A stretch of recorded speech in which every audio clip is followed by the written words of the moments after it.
العالمین کی عبادت کرنے کا حکم ارشاد فرمایا، ایک رب کے سامنے جھکنے کا بتایا اور توحید کا ڈنکا بجایا، اور آخر میں نبی پاک صلی اللہ علیہ وآلہ وسلم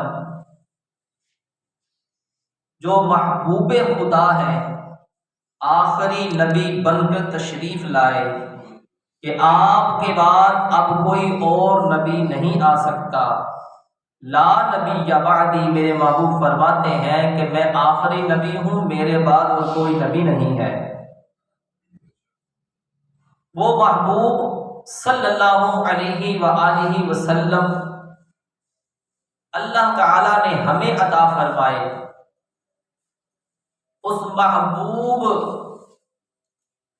کے بارے میں رب نے فرمایا وما ارسلناک الا رحمۃ للعالمین، اے محبوب ہم نے آپ کو تمام جہانوں کے لیے رحمت بنا کر بھیجا۔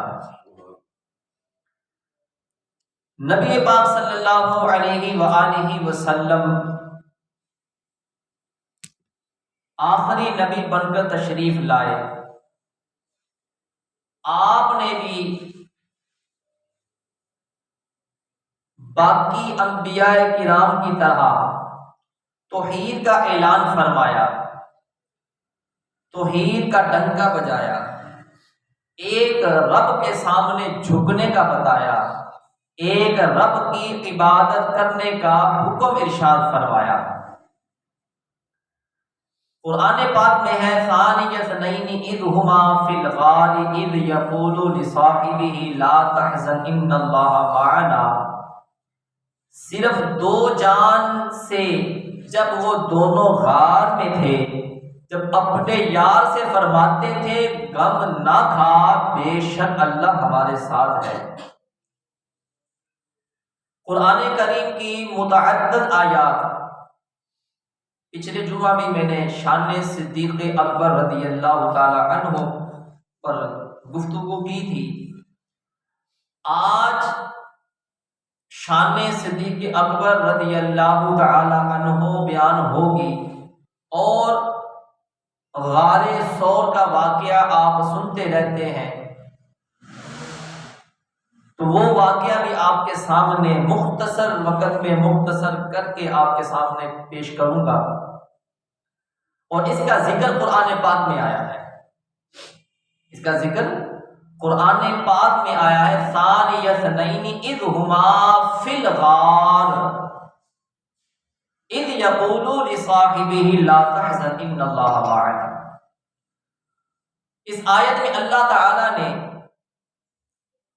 سفر ہجرت اور غار ثور کا ذکر فرمایا ہے کہ نبی پاک صلی اللہ علیہ وآلہ وسلم نے جب مکہ سے مدینہ کی طرف ہجرت کی، اس کا ذکر قرآن پاک میں ارشاد فرمایا۔ غار ثور وہ مقدس غار ہے جس کا قرآن پاک میں ذکر موجود ہے۔ غار حرا میں قرآن حکیم کی پہلی آیت نازل ہوئی اقرا، لیکن اس کا ذکر قرآن پاک میں نہیں ہے۔ غار ثور جس کے اندر محبوب علیہ الصلوۃ والسلام نے ہجرت کی رات وقت گزارا، اس غار کا ذکر قرآن پاک میں موجود، اذ ہما فی الغار، قرآن پاک کی پہلی آیت اقرا، یہ غار حرا میں محبوب علیہ الصلوۃ والسلام تشریف فرما تھے، جبریل وہیں پر یہ قرآن کی آیت لے کر آئے، لیکن غار ثور کا ذکر ہے جس جہاں پر قرآن کی پہلی آیت نازل ہوئی غار حرا، اس کا قرآن پاک میں ذکر موجود نہیں ہے۔ اذ ہما فی الغار، جب دونوں غار میں تھے، اس سے مراد غار ثور ہے۔ اذ یقول لصاحبہ، جب وہ اپنے ساتھی یعنی اپنے صحابی سے فرما رہے تھے، کیا مطلب؟ جب محبوب علیہ الصلوۃ والسلام اپنے یار ابو بکر صدیق رضی اللہ تعالی عنہ سے فرما رہے تھے، مشہور واقعہ ہے، آپ سنتے رہتے ہیں کہ اس غار کے اندر کون تھے؟ نبی پاک صلی اللہ علیہ وآلہ وسلم اور حضرت ابو بکر صدیق رضی اللہ تعالی عنہ۔ میں نے پچھلے جمعہ میں بھی ذکر کیا کہ ابو بکر صدیق رضی اللہ تعالی عنہ کی صحابیت قرآن پاک سے ثابت ہے، قرآن پاک سے ثابت ہے کہ والذی جاء بالصدق وصدق به اولئک هم المتقون فرما دیا۔ اور اب فرمایا جا رہا اذ یقول لصاحبہ، جب وہ اپنے ساتھی، اب محبوب کے ساتھ کون تھے؟ ابو بکر صدیق رضی اللہ تعالی عنہ تھے۔ جب وہ اپنے ساتھی یعنی اپنے صحابی سے فرما رہے تھے، مفسرین کرام فرماتے ہیں حضرت ابو بکر صدیق رضی اللہ تعالی عنہ کی صحابیت قرآن کریم سے ثابت ہے۔ تمام صحابہ کرام میں یہ اعزاز صرف حضرت ابو بکر صدیق کو حاصل ہے۔ آپ کا صحابی ہونا قرآن سے ثابت ہے۔ جس نے حضرت سیدنا ابو بکر صدیق رضی اللہ تعالی عنہ کی صحابیت کا انکار کیا، اس نے قرآن پاک کی آیت کا انکار کیا، اور جس نے قرآن کی آیت کا انکار کیا وہ دارہ اسلام سے خارج ہے اور وہ کافر ہے، وہ کیونکہ اس نے قرآن کریم کی آیت کا انکار کر رہا ہے۔ جو بھی کوئی قرآن کریم کی آیت کا انکار کرتا ہے وہ دارہ اسلام سے خارج یعنی وہ مسلمان نہیں رہتا، وہ کافر ہو جاتا ہے۔ مکہ معظمہ میں جس وقت نبی پاک صلی اللہ علیہ وآلہ وسلم نے توحید کا اعلان کیا، میں نے عرض کیا کہ 1,24,000 کم و بیش انبیاء کرام علیہ السلام تشریف لائے، سب نے آ کر ایک اللہ کی وحدانیت کا ذکر فرمایا، ایک اللہ کی عبادت کرنے کا حکم ارشاد فرمایا، ایک رب کو ماننے کا حکم فرمایا، ایک رب کے سامنے جھکنے کا حکم فرمایا، ایک رب کے سامنے سجدہ کرنے کا حکم فرمایا۔ میرے محبوب علیہ الصلوۃ والسلام نے جب توحید کا اعلان کیا کہ اللہ تعالیٰ ایک ہے، اس کے سوا کوئی معبود نہیں ہے، بت جھوٹے ہیں، بت جھوٹے ہیں، لوگوں اللہ وحدہ لا شریک کی عبادت کرو، اس کا کوئی شریک نہ بناؤ، کیونکہ لوگ کفر میں گم ہوئے پڑے تھے، انہوں نے طرح طرح کے خدا بنائے ہوئے تھے۔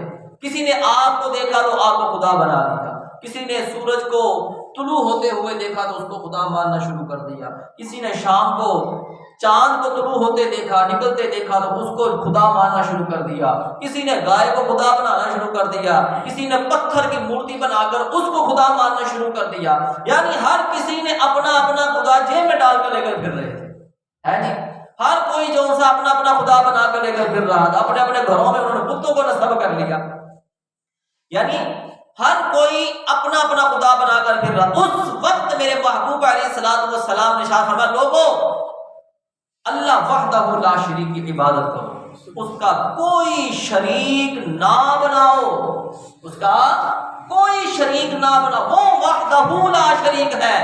قل هو اللہ احد، اے محبوب آپ ان سے فرما دیجیے کہ میں اللہ ایک ہوں، اللہ الصمد لم یلد ولم یولد، وہ بے نیاز ہے، لم یلد ولم یولد، نہ اس نے کسی کو جنا ہے نہ ہی وہ کسی سے جنا گیا ہے۔ ٹھیک ہے، یہ ابھی 25 دسمبر آ رہی ہے، کچھ لوگوں کا جو عیسائی لوگ ہیں ان کا یہ عقیدہ ہے کہ وہ حضرت عیسیٰ علیہ السلام کو اللہ کا بیٹا کہتے ہیں، معاذ اللہ ثم معاذ اللہ، نقل کفر نباشر، کہ وہ حضرت عیسیٰ علیہ السلام کو اللہ کا بیٹا کہتے ہیں۔ یہ غلط ہے، یہ غلط ہے، جس کا بھی یہ عقیدہ ہے وہ دارہ اسلام سے خارج ہے۔ اور یہاں پر ایک اور بات واضح کرتا چلوں، ہمارے کچھ مسلمان بھائی جب یہ دن آتا ہے تو ان لوگوں کو ملتے ہیں جا کر، ان لوگوں کو مبارکی دیتے ہیں جا کر۔ ان کا عقیدہ کیا ہے کہ اس دن حضرت عیسیٰ علیہ السلام یعنی اللہ کا بیٹا، ان کا یہ عقیدہ ہے، اور ہم ان کو کرسمس ڈے کر رہے ہوتے ہیں، ان کو مبارکیاں دے رہے ہوتے ہیں۔ یہ غلط ہے، یہ غلط ہے۔ اپنے ایمان کا خیال کیجیے، یہ انتہائی غلط طریقہ ہے۔ کوئی ضرورت نہیں ہے کہ ان کے ساتھ بیٹھ کر ملنا جلنا، خاص کر کے یہ نہیں ہے کہ ہمارے پاس اگر کوئی کام کرنے والا تھا، صفائی کرنے والا تھا، اسے نفرت کرنا شروع کر دیں۔ نہیں، یہ چیز نہیں ہے۔ یعنی جس بات پر عقیدے کا مسئلہ آتا ہے، اب دیکھیے نا کہ جب اللہ نے اپنے محبوب علیہ الصلوۃ والسلام کو مبعوث فرما دیا، بھیج دیا، محبوب نے فرما دیا لا نبی بعدی، میرے بعد کوئی نبی نہیں ہے، نبوت کا دروازہ بند ہو گیا، نبوت کا دروازہ بند کر دیا گیا، اب کوئی نبی نہیں آ سکتا۔ اگرچہ حضرت عیسیٰ علیہ السلام بھی جب تشریف لائیں گے، جب حضرت عیسیٰ علیہ السلام بھی تشریف لائیں گے، وہ آ کر نبی پاک صلی اللہ علیہ وآلہ وسلم کا کلمہ پڑھیں گے، وہ امتی بن جائیں گے آ کر۔ اور یہ لوگ عقیدہ اپنا گھڑ کر پھر رہے ہیں، ہے جی، بالکل نہیں، اس پر کوئی مبارکی نہیں ہے۔ اپنے ایمان کا خیال کریں۔ تو یہ سرے راہ چلتے چلتے گفتگو بات آ گئی کہ 25 دسمبر آ رہے ہیں، ہمارے بچے بھی یہ بیٹھے ہیں، ان کو اس پر توجہ دینی چاہیے، اپنے ایمان کا خیال کرنا ہے کہ اللہ وحدہ لا شریک ہے، وہ اس کو کسی نے نہیں پیدا کیا، اللہ کو کسی نے پیدا نہیں کیا، اللہ نے کسی کو پیدا کرنے والا اللہ ہی ہے، لیکن جس طرح سے ہم لوگ پیدا ہوئے ہیں ایسے اللہ نہیں پیدا ہوا، ٹھیک ہے؟ اللہ نے ہمیں ایسے نہیں پیدا کیا، اللہ نے بذریعہ ماں باپ ہمیں تخلیق کیا ہے، پیدا فرمایا ہے، وہ رب العالمین ہے، لیکن اللہ کو کسی نے نہیں پیدا کیا۔ اللہ فرماتا ہے لم یلد ولم یولد، نہ میں کسی سے جنا گیا ہوں، نہ میں نے کسی کو جنا ہے۔ پیدا کرنا، تخلیق کرنا، اور جنم دینا، پیدا کرنا، یہ ایک الگ چیز ہے۔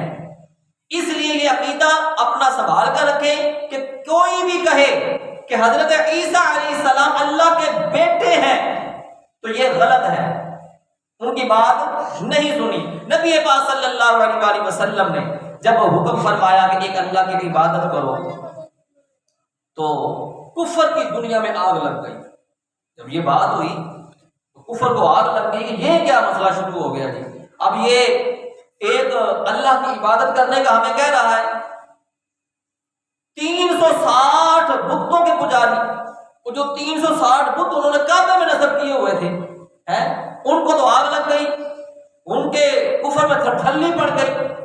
اب انہوں نے وہ نبی پاک صلی اللہ علیہ وآلہ وسلم کی جان کا دشمن بن گئے اور طرح طرح سے محبوب علیہ الصلوۃ والسلام کو تکلیفیں پہنچانے لگے۔ جب یہ کام شروع ہوا تو اللہ تعالیٰ کی طرف سے نبی پاک صلی اللہ علیہ وآلہ وسلم کو ہجرت کا حکم آیا، تو نبی پاک صلی اللہ علیہ وآلہ وسلم نے اپنے صحابہ کرام کو حکم دیا کہ مدینہ کی طرف ہجرت کر جاؤ، کہ مدینہ کی طرف ہجرت کر جاؤ۔ صحابہ کرام نے نبی پاک صلی اللہ علیہ وآلہ وسلم کا حکم سنا تو آہستہ آہستہ جو ہے وہ مدینہ کی طرف ہجرت کرنا شروع کر گئے۔ جب ابو جہل کو لگا پتا کہ یہ نبی کے جو غلام ہیں، جو نبی کا کلمہ پڑھنے والے ہیں، یہ تو اب آہستہ آہستہ جو سے یہاں سے جا رہے ہیں، ان کے دل میں ایک ڈر اور خوف بیٹھ گیا کہ کہیں یہ باہر جا کر ایک اپنی طاقت بنا کر ہمارے اوپر حملہ آور نہ ہو جائے، ہمارے اوپر حملہ آور نہ ہو جائے۔ ابو جہل میٹنگ کر رہا ہے جی، ابو جہل نے بڑے بڑے سرداروں کو بلا کر یہ میٹنگ کی کہ مسلمان مدینے جا رہے ہیں، ہو سکتا ہے کہ محمد صلی اللہ علیہ وآلہ وسلم بھی چلے جائیں، کوئی بعید نہیں، وہاں جا کر اپنی قوت اکٹھی کر کے ہم پر حملہ کر دیں، ہمیں تباہ و برباد کر دیں، اس وقت ہم کچھ نہیں کر سکیں گے۔ اب یہ مشورہ چل رہا ہے، میٹنگ ہو رہی ہے میٹنگ کیا ہو رہی ہے؟ اب میٹنگ میں یہ طے پایا کہ ہم جو ہے معاذ اللہ ثم معاذ اللہ نبی پاک صلی اللہ علیہ وآلہ وسلم کو ختم کر دیں گے، یعنی قتل کر دیں گے۔ نبی پاک صلی اللہ علیہ وسلم کے قتل کا منصوبہ بن گیا۔ ادھر اللہ تعالیٰ نے اپنے حبیب کا بال بھی بکانا ہونے کا ارادہ فرما دیا ہے جی۔ فرمایا یریدون لیطفئوا نور اللہ بافواہہم واللہ متم نورہ ولو کرہ الکافرون۔ پارہ نمبر 28 رکوع نمبر 9 سورۃ الصف کی آیت نمبر 8۔ وہ چاہتے ہیں کہ اللہ کے نور کو اپنی پھونکوں سے بجھا دیں۔ جب انہوں نے پلان بنا لیا نا کہ معاذ اللہ نبی پاک صلی اللہ علیہ وسلم کو قتل کر دیں گے، تو اللہ نے قرآن کی آیات فرمائی یریدون لیطفئوا نور اللہ بافواہہم واللہ متم نورہ ولو کرہ الکافرون۔ وہ چاہتے ہیں کہ اللہ کے نور کو اپنے پھونکوں سے بجھا دیں، اور اللہ اپنے نور کو پورا کرنے والا ہے جی۔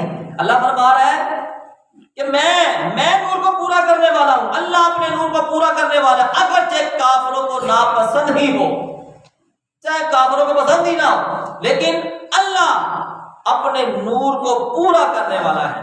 جب رات کا وقت ہو گیا نا تو ابو جہل کے گنڈوں نے نبی پاک صلی اللہ علیہ وآلہ وسلم کے حجرہ مبارک کا محاصرہ کر لیا، ہاتھ میں ننگی تلواریں لے کر کھڑے ہیں اور انتظار کر رہے ہیں کہ کب آپ باہر آئیں تو ہم حملہ کریں۔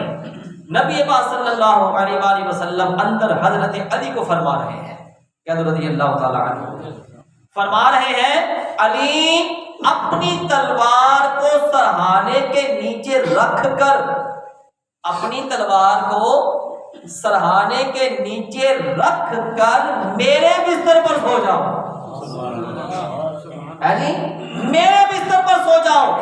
تلواروں کی جھنکار اور دشمنوں کی یلغار میں حضرت علی المرتضی شیر خدا رضی اللہ تعالی عنہ کو بستر پر سلا دینا، یہ حضور صلی اللہ علیہ وآلہ وسلم کا عظیم الشان معجزہ ہے۔ یہ معجزہ ہے جب آپ علیہ الصلوۃ والسلام کا فرمایا علی تلوار سرہانے کے نیچے رکھ کر میرے بستر پر سو جاؤ۔ کیا بات ہے، سبحان اللہ، باہر گنڈے کھڑے ہیں، جی محاصرہ کیا، میرے بابو فرمایا سو جا، بے فکر ہو کر سو جا، ٹینشن نہیں لینی۔ اب حضرت علی رضی اللہ تعالیٰ عنہ فرماتے ہیں میں زندگی میں اتنے اطمینان سے کبھی بھی نہیں سویا تھا کہ جب میرے محبوب نے فرما دیا علی میرے بستر پر سو جاؤ اور صبح اٹھ کر مدینہ کی طرف آ جانا، جو امانتیں دے کر جاؤ کافروں کو واپس کر دینی ہے، کافروں کو واپس کر دینی ہے۔ حضرت علی رضی اللہ تعالی عنہ سے کسی نے پوچھا اے علی باہر گنڈے کھڑے تھے، باہر دشمن کھڑے تھے، نبی پاک صلی اللہ علیہ وآلہ وسلم نے آپ کو اپنے بستر پر آرام کروانے کا کہہ دیا، علی تجھے نیند آ گئی کیا؟ کیسے تجھے نیند آ گئی؟ مولا کائنات شیر خدا حضرت علی رضی اللہ تعالیٰ عنہ فرماتے ہیں اے میرے یارو سنو، اس دن سے پہلے کبھی بھی مجھے سکون کی نیند آئی ہی نہیں تھی۔ جب میں بستر پر لیٹنے لگتا تھا میرے ذہن میں، میرے دل میں یہ خیال آ جاتا تھا، میں پریشان ہو کر اٹھ جاتا تھا، اللہ کی عبادت میں لگ جاتا تھا کہ کہیں مجھے موت نہ آ جائے، اس وجہ سے میں اٹھ کر بیٹھ جاتا تھا۔ لیکن میرے محبوب نے فرما دیا اے علی میرے بستر پر سو جاؤ اور صبح کفارے مکہ کی امانتیں واپس کر کے میرے پیچھے آ جانا۔ مجھے یقین ہو گیا کہ آج کی رات مجھے موت نہیں آ سکتی، آج کی رات مجھے موت نہیں آ سکتی، کیونکہ اعلیٰ حضرت فرماتے ہیں وہ زبان جس کو سب کن کی کنجی کہے اس کی نافذ حکومت پہ لاکھوں سلام، کیونکہ محبوب نے فرما دیا تھا اے علی سو جا، اٹھ کر امانتیں واپس کر کے میرے پیچھے مدینہ میں آ جانا۔ مجھے یقین ہو گیا کہ آج کی رات تو مجھے موت آ ہی نہیں سکتی ہے، آ ہی نہیں سکتی۔ یہ علی پاک کا عقیدہ دیکھو یار، ہے عقیدہ دیکھو کہ وہ فرما رہے ہیں کہ مجھے یقین ہو گیا کہ آگے پیچھے مجھے موت کا ڈر رہتا تھا، لیکن اس رات مجھے موت کا ڈر ہی ختم ہو گیا کہ آج کی رات تو مجھے موت نہیں آئے گی۔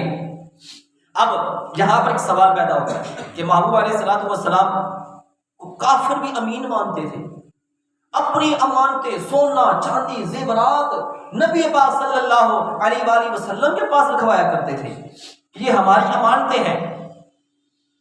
مولا کائنات رضی اللہ تعالی عنہ کو فرما دیا کہ صبح اٹھ کر یہ امانتیں دے کر میرے پیچھے آ جانا۔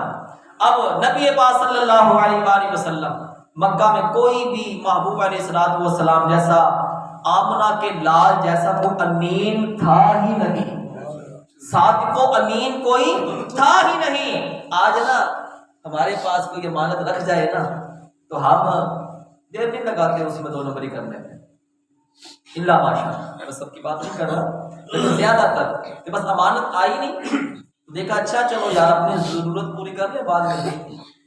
اب وہ تو ہڑپ ہی کر جاتے ہیں، ہی کر جاتے ہیں۔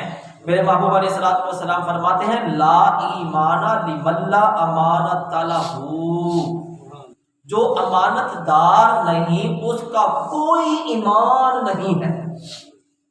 جو امانت دار نہیں ہے نا اس کا کوئی ایمان نہیں ہے۔ ایک ہوتا ہے مال دینا، یہ بھی امانت ہے۔ ایک کسی کی بات کو راز میں رکھنا، اگر اس نے امانتاً کوئی بات آپ کے سامنے رکھ دی کہ یہ میری بات کو سنبھال کے رکھنا ہے، کسی کو آگے نہیں بتانا، کسی کو آگے نہیں بتانا، یہ بھی امانت ہوتی ہے۔ لیکن ہم پرکھچے اڑا دیتے ہیں، اس کے رازوں کو عیاں کرنا شروع کر دیتے ہیں، باہر جا کر بولنا شروع کر دیتے ہیں۔ نبی پاک صلی اللہ علیہ وسلم نے فرمایا علی آج مجھے مکہ چھوڑ کر چلے جانے کا حکم ہے، آج میرے بستر پر سو جانا اور صبح آتے ہوئے امانتیں واپس کر کے آ جانا۔ میرے محبوب علیہ الصلوۃ والسلام فرما دیا۔ اب اپنے حجرہ مبارک سے باہر تشریف لائے۔ اب بار والوں نے کیا پروگرام بنایا ہوا تھا کہ آج معاذ اللہ صبح معاذ اللہ ختم کر دیں گے، ختم کر دیں گے۔ میرے محبوب علیہ الصلوۃ والسلام باہر تشریف لائے، سورۃ یاسین کی تلاوت فرما رہے تھے، سورۃ یاسین کی تلاوت فرما رہے تھے، پڑھ رہے تھے وَجَعَلْنَا مِن بَيْنِ أَيْدِيهِمْ سَدًّا وَمِنْ خَلْفِهِمْ سَدًّا فَأَغْشَيْنَاهُمْ فَهُمْ لَا يُبْصِرُونَ، ہم نے بنا دی۔ کافروں نے پلان کر لیا ابو جہل نے سرداروں کے ساتھ مل کر کہ ختم کر دیں گے، ہے کہ آج جو ہے نا ہم معاذ اللہ ثم معاذ اللہ کے نبی کو ختم کر دیں گے، وہ پلان کر رہے ہیں۔ اللہ فرمائے یریدون لیطفئوا نور اللہ بافواہہم واللہ متم نورہ ولو کرہ الکافرون، وہ چاہتے ہیں کہ اللہ کے نور کو اپنی پھونکوں سے بجھا دے، اور اللہ اپنے نور کو پورا کرنے والا ہے اگرچہ کافروں کو ناپسند ہی صحیح۔ یہ فرما دیا۔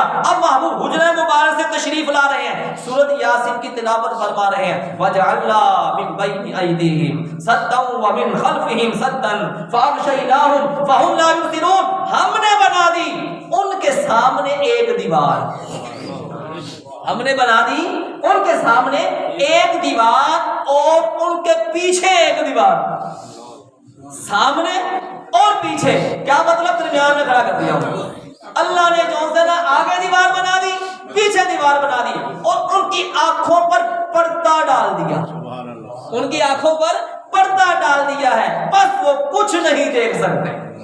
محبوب علیہ الصلوۃ والسلام حجرہ مبارک سے مولا علی کو فرما کر باہر تشریف لا رہے ہیں اور سورۃ یاسین کی تلاوت شروع کر دی اور فرما رہے وَجَعَلْنَا مِن بَيْنِ أَيْدِيهِمْ سَدًّا وَمِنْ خَلْفِهِمْ سَدًّا فَأَغْشَيْنَاهُمْ فَهُمْ لَا يُبْصِرُونَ، ہم نے بنا دی ان کے سامنے ایک دیوار، پیچھے ایک دیوار، اور ان کی آنکھوں پر پردہ ڈال دیا، بس وہ کچھ نہیں دیکھ سکتے۔ ان پر پھونک دیا، ان پر پھونک دیا، پھونک مار دی، فوراً ان کی بینائی سلب ہو گئی، ان کو دکھنا ہی بند ہو گیا، دکھنا ہی بند ہو گیا، غنودگی طاری ہو گئی۔ وہیں پر کھڑے کھڑے اپنی تلواروں کو زمین پر گڑے کر کے ان کے اوپر سر رکھ کر جو ان کو نیند آ گئی، سو گئے۔ محبوب علیہ الصلوۃ والسلام بڑی شان و شوکت کے ساتھ ہے جی ان کے درمیان میں سے گزر کے تشریف لے گئے، ہے جی وہ شمع کیا مجھے جس کی حفاظت خدا کرے، یہ کیسے ہو سکتا ہے کہ جس کو اللہ نے اپنا محبوب بنا کر بھیجا ہو اور یہ کفار بیٹھ کر منصوبے بنائے کہ ہم ان کو معاذ اللہ